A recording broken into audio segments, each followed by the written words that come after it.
El rabino Marcelo Rittner es el rabino emérito de la comunidad Betel de México, y es que desde el año 1985 ha fungido como un extraordinario guía espiritual y religioso para cientos de familias. Hoy, en entrevista para Enlace Judío, Marcelo nos explica, entre muchas otras cosas, qué es y cuál es el objetivo del judaísmo conservador. Hola, rabino, ¿cómo está? Me da mucho gusto saludarlo. Muy bien, muchísimas gracias por la invitación. Rabino Rittner, iniciemos por el principio. El judaísmo suele tener un gran abanico de ramas y usted es rabino de una comunidad conservadora. ¿Cómo describe este modo de practicar el judaísmo? ¿Cuál es la diferencia, por ejemplo, con el judaísmo ortodoxo? Muy bien, gracias por la pregunta. Es curioso porque siempre existió no me gusta llamarlo división, sino formas de expresión del judaísmo de manera diferente, desde épocas talmúdicas, si queremos ponerlo así, donde escuelas tenían pensamientos diferentes, donde había conceptos que hacían que el judaísmo se viese como un manantial, digamos así, que podía apagar la sed de muchas ideas. En realidad, el judaísmo conservador no surge como un movimiento enfrentado o confrontado con la ortodoxia, sino que la historia nos coloca en un momento cuando en Estados Unidos comenzaba el desarrollo con las nuevas inmigraciones de fin de siglo y muchos rabinos no estaban conformes o no se encontraban cómodos dentro de la organización ortodoxa y deciden realizar lo que se llamó el banquete en Filadelfia, donde se fundó prácticamente el movimiento reformista. Y muchos rabinos que no estaban de acuerdo con la ortodoxia fueron a participar de ese banquete. ¿Y qué sucedió? La Reforma hizo un banquete, sirvió un banquete que era absolutamente violador de todos los principios de la alimentación de Kashrut. Y eso hizo con que muchos rabinos que no estaban a gusto con la ortodoxia, cuando vieron esto dijeron: esto tampoco es lo que nosotros queremos. Y de ahí comienza toda una tarea que es el movimiento conservador. Entonces, una de las diferencias básicas, yo diría, es el enfoque más universalista y fundamentalmente el principio de sumar y no de restar. El principio de estar integrados a la sociedad en la cual vivimos y comprender que tenemos múltiples responsabilidades como ciudadanos, como sionistas, como seres humanos que tienen responsabilidades universales. Tengo entendido, rabino Marcelo Rittner, que en la Edad Media solo había un modo de vivir el judaísmo. ¿Qué pasó entonces? ¿En qué siglo y bajo qué circunstancia surgen varias ramas en el judaísmo? Bueno, esto tiene mucho que ver justamente con una diasporización, digamos así, con los movimientos que se van dando en países, en Francia, en otros países de Europa, donde los judíos se van integrando en diferentes sociedades que manifiestan diferentes modelos culturales, sociales, económicos. En algunos tenían más posibilidad de participar, en otros estaban más aislados. Y realmente es como un proceso, no diríamos que esto sucedió en un momento. El reformismo, o que se llamaba el reformismo liberal, digamos así, en Europa, comienza o se desarrolla muy fuerte en Alemania, por ejemplo. Y cada país tenía su propia expresión. los judíos vivían en ese medio. Poder decir sin miedo a equivocarme que la sociedad judía siempre fue parte de la sociedad en la cual estaba insertada.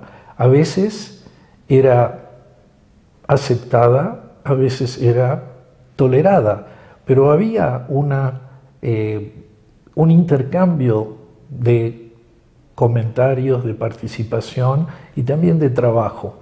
Y eso es parte de lo que vemos como el principio de esto.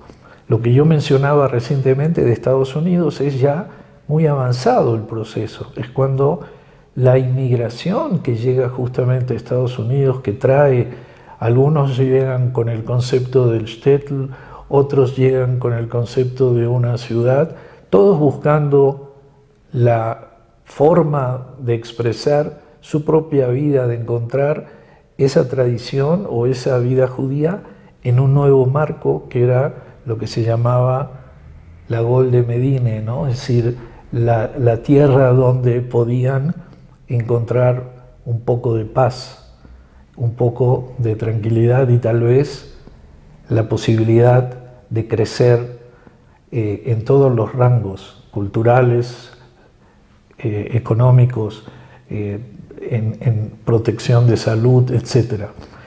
Ese es un proceso, por eso es difícil tomar un momento, pero el sentido es concretamente la historia, la propia dinámica de la historia social que nos lleva a diferentes modelos en los cuales la gente va creando nuevas situaciones que se ajustan a esas necesidades de cambio. Es lo que hoy usamos como palabra de moda, que es resiliencia. Es decir, es el poder adaptarnos, ajustarnos a un nuevo desafío. Ese es el secreto de la sobrevivencia del pueblo judío. Sin duda, una de los grandes pilares. Algo que podemos ver en una sinagoga conservadora, rabino, es que hombres y mujeres se sientan juntos, a diferencia de una sinagoga ortodoxa en donde hombres y mujeres están sentados por separado. ¿Hay algún indicativo en la Torá o incluso en el Tanaj de cómo deben sentarse o acomodarse las personas dentro de una sinagoga? Mira, lo que te puedo decir bíblicamente, como tú mencionas como fuente, es que en los Salmos se habla de que en el templo había música, había instrumentos. ¿Qué quiere decir esto? Y este es uno de los motivos de la fuerza del movimiento conservador. Fíjate que la base del movimiento conservador podría ser aquello que dibujaron los primeros teólogos como Zeharia Frankel, que hablaba de tradición y cambio. Es decir, mantener la esencia de lo que son nuestras tradiciones, nuestros valores. Y el cambio es lo que viene ajustado justamente a lo que hablamos de un nuevo lugar, una nueva forma de vida. Hablar del shtetl, donde vivían en un par de cuadras todos los habitantes, no es lo mismo que hablar de una comunidad dinámica hoy en Estados Unidos que vive en algún suburbio. Todo eso son planteamientos que la propia sociedad va presentando. ¿Dónde está esa diferencia? Siempre desde la perspectiva de nuestro movimiento, cada sinagoga tiene la posibilidad de establecer, junto con su rabino, que es su maestro, su maradeatra, tiene la posibilidad de establecer los padrones de acuerdo a lo que ellos sienten que es su forma de expresarse.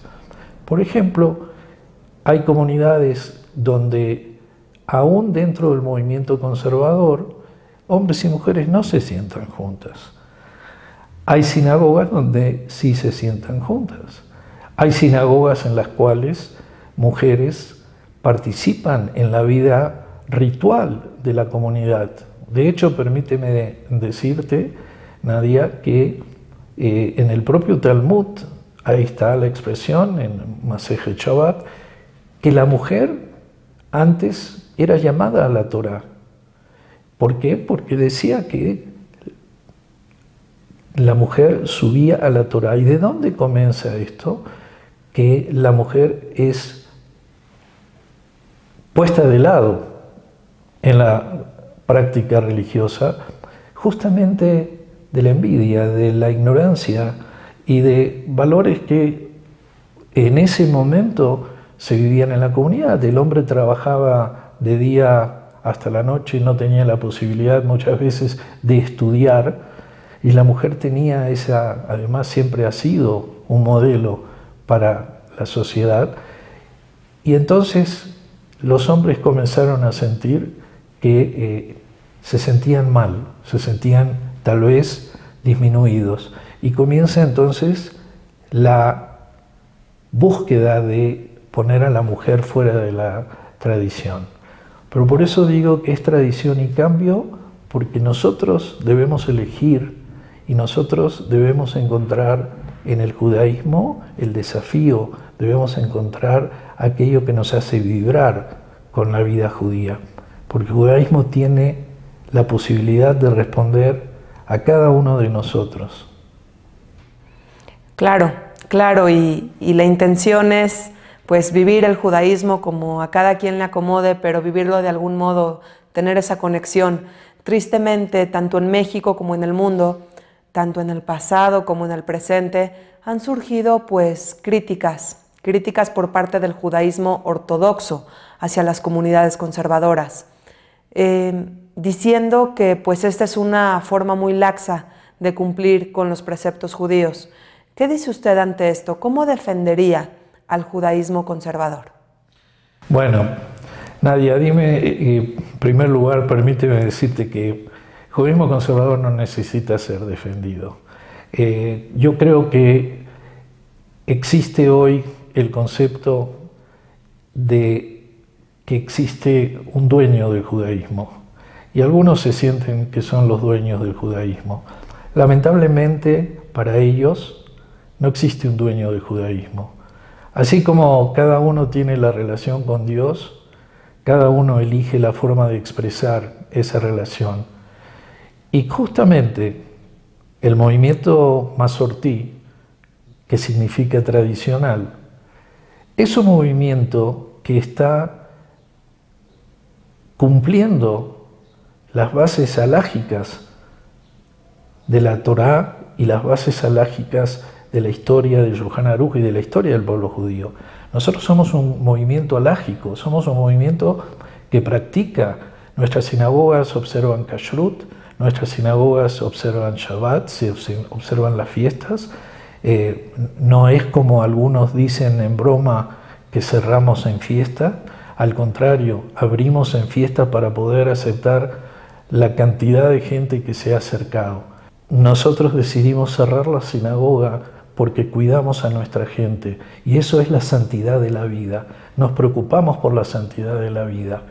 Dios está con nosotros como está con cada uno, y nadie tiene el derecho de decir quién es judío o quién no es judío, o nadie tiene el derecho de publicar, como pasó esta semana en Israel, la foto de un perro con una kipá y un talit y decir que estos no son los judíos. Esto es la transformación de lo que debe ser el verdadero judaísmo.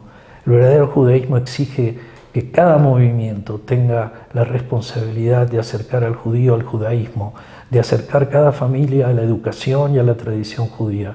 Nuestro movimiento ha sido un movimiento sionista y es un movimiento sionista. Nuestra sede no está en Nueva York, nuestra sede está en Jerusalén.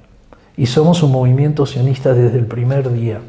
Y somos un movimiento que promueve la integración y que promueve la vida judía en cada lugar que estamos, pero con el corazón en Israel. Allá está nuestra escuela de rabinos original. Y eso es lo que yo creo que es importante. Mi llamado es a la ortodoxia a entender que si creen que desacreditando nuestros casamientos o desacreditando las acciones que los rabinos y las comunidades siguen van a tener más éxito, yo les digo que están equivocados. La respuesta que nosotros hemos tenido a estos servicios de Yamim Noraim este año ha sido prácticamente, en el caso de México hablo específicamente, ha sido casi 4 veces el número de gente que tenemos cada año. Y cada año tenemos en la hora de Neilá cerca de 4.000 personas. Hagan ustedes la cuenta y díganme si la gente está empezando a conocer otras opciones o si debemos seguir obedeciendo al espíritu tribal. Rabino, desde 1985 es usted, pues, rabino principal de la comunidad Betel en México, así que conoce a sus 1.100 familias a la perfección. ¿Cuál es el principal desafío con el que usted se encuentra día a día como líder social y como líder espiritual de esta comunidad? Bueno, yo quiero decirte que uno de los principales objetivos que siempre he vivido en el rabinato es que el rabino es parte de la familia. El concepto de familia Betel que yo hablé hace muchísimos años era justamente reflejar esto. No es una suma de familias, no es un número de familias, somos una gran familia, con todos los momentos de alegría y con todos los momentos de enfrentamiento que puede haber en cualquier familia, que sabemos que es algo muy natural. Pero vivimos con la idea de que somos una familia, y esa familia es una familia a la cual yo he tratado en mis años activos. Hace 3 años pasé a ser rabino emérito de la comunidad, pero sigo colaborando, que nosotros tenemos una doble responsabilidad. Uno es la responsabilidad de vivir como judíos y 2, tenemos la responsabilidad de actuar por el bienestar del país en el cual nosotros vivimos. Y todo el trabajo de acción social que ha desarrollado Betel ha sido afortunadamente imitado por otras comunidades, lo que nos da mucho gusto, y ha permitido que en algunos casos grupos de voluntarias y de voluntarios se unen más allá de la denominación de sus comunidades en una acción social por el bien de la humanidad, por el bien de los mexicanos. Eso es un orgullo muy grande. Y como es el mensaje que aprendemos de los profetas, de Yeshayahu, de Osea, nuestra responsabilidad es complementar el trabajo de Dios. Nuestra responsabilidad es Tikkun Olam, que es uno de los principios básicos de nuestro movimiento, que es ayudar a hacer del mundo el lugar que Dios soñó. Somos sus socios, y como socios sería bueno que estuviéramos sonriendo juntos y trabajando juntos. Sin duda. Rabino, finalmente usted, además de ser rabino, es sociólogo y ha escrito extraordinarios libros sobre salud emocional, sobre superación personal. De todos los libros que usted ha escrito, que por cierto han sido un éxito, ¿cuál es el que más le gusta a usted de manera personal y por qué? Es una pregunta muy difícil. Es un poco como cuando te preguntan o preguntan a la gente ¿a cuál de tus hijos quieres más? Cada uno de los libros que he publicado responden a un sentimiento, una emoción que tiene que ver con la propia vida. El libro más exitoso ha sido Aprendiendo a decir adiós, que es un libro con herramientas para ayudar a la gente frente a la pérdida de un ser querido. Tal vez sea el favorito porque fue la partida de mis padres lo que me ayudó y me empujó en algún momento a escribir ese libro. Y hoy es un libro que lleva, creo que más de 100.000 ejemplares vendidos en varios idiomas, y es un libro que sigue estando siempre presente en la gente. Me gusta porque pude ayudar a la gente, porque pude ayudar a que A veces uno no tiene la presencia o la palabra en un momento difícil, y este libro es una ayuda en ese sentido, y tal vez sería el favorito, pero no el más querido. Es sorprendente la cantidad de libros con títulos tan valiosos. Realmente ayudan, y le quiero agradecer muchísimo su labor todos estos años al frente de la comunidad Betel. Le quiero decir que estoy muy impresionada con su semblanza. Pudimos ver un poquito de su semblanza al inicio de esta entrevista, y gracias por formar parte de un judaísmo conservador que tiene muchísimo que mostrar al mundo en general.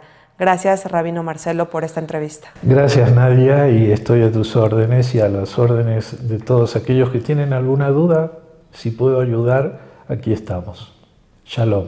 Shalom, Rabino, gracias.